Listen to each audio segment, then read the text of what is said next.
Everybody. So we did a video for chapter 1, 2, 3, 4, and 5. So now, today should be Thursday, unless you've gone ahead a bit earlier. But today will be chapter 6 and 7. So chapter 6 is called Crispy Corn Dog.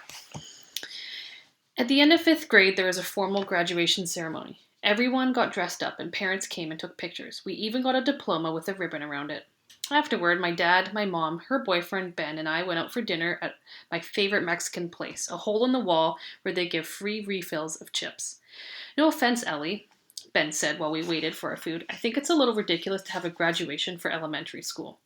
Ben doesn't say much, but when he opens his mouth, it's always interesting. I think it's nice to celebrate their achievement, my mom said. Ben chuckled.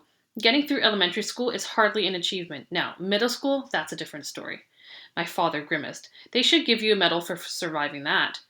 At the time, I didn't understand what he meant, but I do now. Middle school is like one of those highway restrooms in the middle of nowhere. It's dirty and smelly. It's crowded with strange people. By the time I graduated from elementary school, I knew everyone. I had watched them grow up, and they had watched me. We knew who'd wet their pants in kindergarten, whose fathers always screamed too loud at the coach during t-ball games. We had no secrets, and it was comfortable. But in middle school, there are so many new kids. Some seem like they're from different planets. Like the goth kid. He's always in black pants, t-shirt, thick jacket, heavy Doc Martens. He has a pierced ear, eyebrow, and nose. He must set off metal detectors in the airport. Then there are the two girls who dress like twins, even though they're clearly not. They wear the exact same outfits, down to the same socks. I've heard them talk in the halls and they finish each other's sentences. I go through the hot lunch line and look around for where to sit in the lunch court. We don't have a cafeteria. We eat outside with seagulls hovering overhead. They've been known to swoop down and grab fries off of trays. The girl who's my lab partner in science has an open seat next to her. Her name's Momo, and she went to a different elementary school from me. But then I see Brianna. She's with a bunch of girls from the volleyball team. The seat across from her is free, so I slide in with my bought lunch, crispy corn dog, and potato wedges with orange slices. You cut your hair, I say, surprised? Brianna's hair has always been long, like mine. We got bangs at the same time, 3rd grade. We even pool our money together so we could buy cool ponytail holders with glittery bows and neon feathers and rainbow ribbons to share. But she won't need those now. Her hair's been chopped short in a sharp, angled bob. I'd never be able to pull off that sleek haircut. My hair's way too crazy. Yeah, it's easier for volleyball, she explains. She looks pretty, but she doesn't look like Brianna. I point at my lunch. Look, a crispy corn dog, I tell her. She snickers. It's an inside joke. We both love corn dogs. We even made up a commercial featuring the crispy corn dog. I say my part. You can do anything with the crispy corn dog. It slices, it dices. Brianna chimes in. The crispy corn dog can fold up into a blanket. You can nap on it. We get more and more ridiculous. It writes book reports. It makes dogs meow. We laugh and it almost feels like old times. I hold out my crispy corn dog. You want half? She hesitates and gives a little shake of her bobbed head. Coach is really on our case to eat healthy. Do you want to sleep over Saturday night? I ask her. She looks uncomfortable. Tournament. Right, I say. I remember the time I went fishing at summer camp. I didn't catch anything, no matter how many times I threw my line with the worm in the water. I listen as they talk volleyball. They think the coach is tough. Some girl named Serena needs to work on her serve. The hotel they are staying at this weekend has a pool.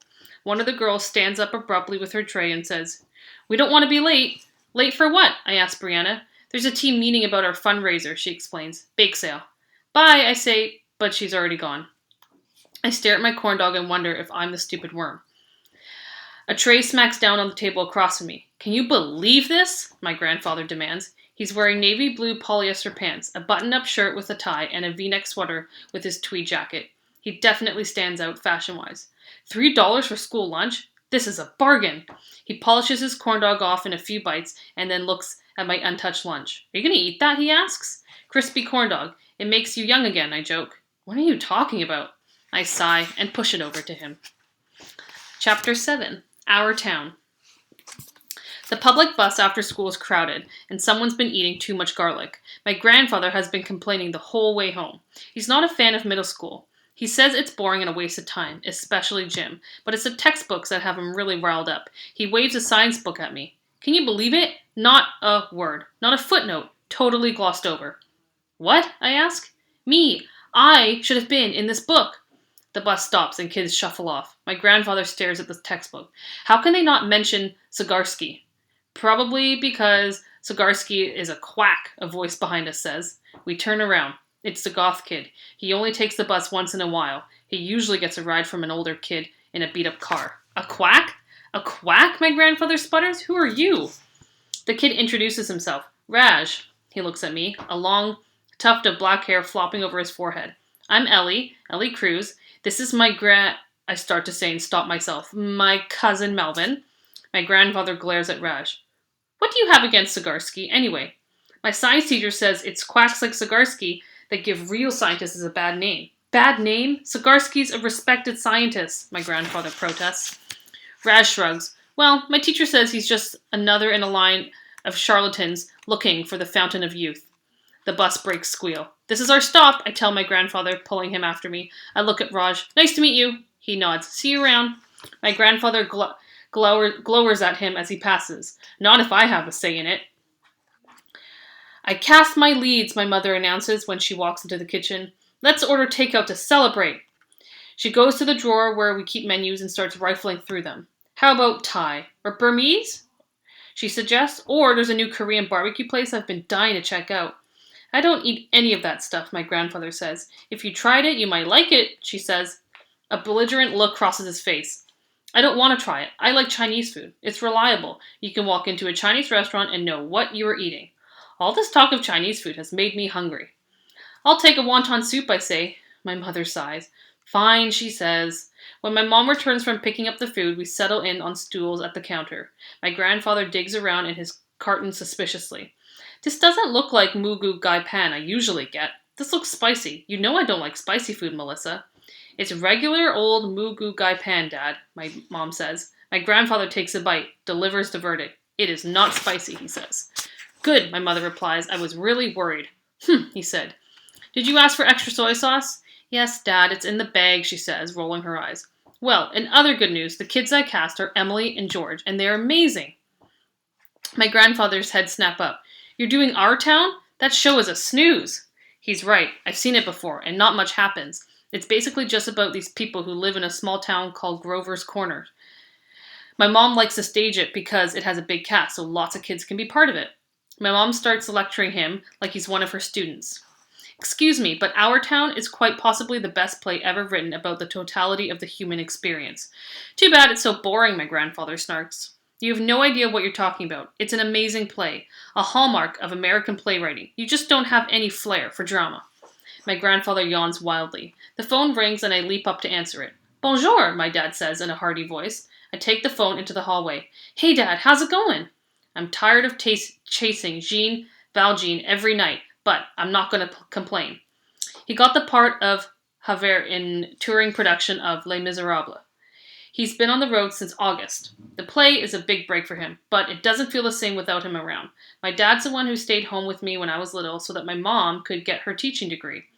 He says trying to keep a toddler entertained was best acting experience he's ever had. Where are you, I ask. Iowa City. Do they have a pool in the hotel? Yep, an indoor one. The toilet's been getting clogged up again, I tell him. My father groans. I'll take a look at it when I swing back through. Even though he doesn't live here, he always takes care of the house things for my mom.